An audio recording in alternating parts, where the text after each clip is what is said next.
the good thing, I guess, is it seems like it's going to be a good day for justice and that he's going to be fully investigated. It seems to me that David Weiss wanted this now because he wants to be able to charge him in California and in DC, which he wouldn't have been able to do as a special prosecutor. But the Republicans, yet again, are being incredibly craven and contradicting themselves. 33 Senate Republicans signed a letter saying we need a special counsel. Half of the GOP conference signed a letter saying we need a special counsel. But not the same guy. No.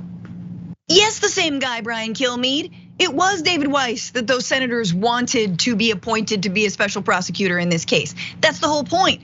But so they're like mad about the specifics now, and here you have Jeanine Pirro extra mad because apparently David Weiss already had the authority before to prosecute in DC and California, as Tarlov just explained, and then Tarlov comes back swinging. Take a look.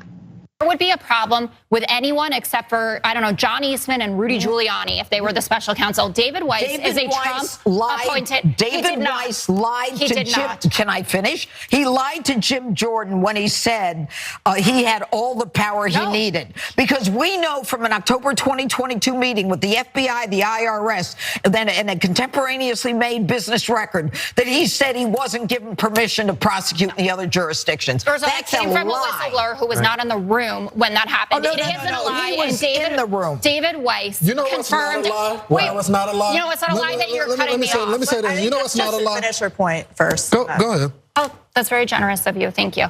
David Weiss hasn't lied, and Merrick Garland confirmed it today, saying he had all the powers that he asked for. I would have made him a special counsel, but he did not ask to be. So obviously something changed. So if he didn't ask, then he wasn't interested in getting justice. And so, Jessica, you said.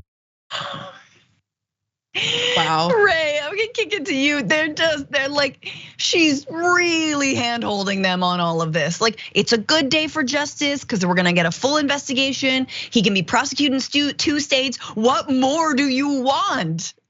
I just read a comment. I'm sorry. Someone said I could taste the booze coming off of her breath. But I mean, obviously, there's no sense between any of them. And then Tarlov is there making excellent points. And when faced with actual facts, they all crumble, and all they can do is laugh and scoff and say things that make absolutely no sense. And I'll just say, Merrick Garland, the Department of Justice has done everything they were supposed to do. When they're faced with this conflict, now they have to appoint a special counsel. And when this happens, you want to appoint a special counsel who is not of the same political party as you. You want someone who is appointed by a president from a former, a president of the opposite party. These are the things that you're supposed to do. So much so that they appointed the exact guy the Republicans wanted them to appoint, and they're just crying and they're so unhappy again when they got everything that they asked for. Yes, absolutely. And as Tarlov explains, they would only be happy if it were John Eastman or Rudy Giuliani, which they would see no conflict of interest, even though both of them might be indicted in separate suits, not just in Georgia, as we just talked about, but from Jack Smith federally. Incredible stuff here. And yeah, they're just inventing new ways to be upset. For more political news, breakdowns, interviews, stories of activism, and me trying my hardest to care about the occasional big celebrity news story, subscribe to our YouTube channel at youtube.com/The Damage Report. And you can ring the bell wherever it is so you don't miss anything.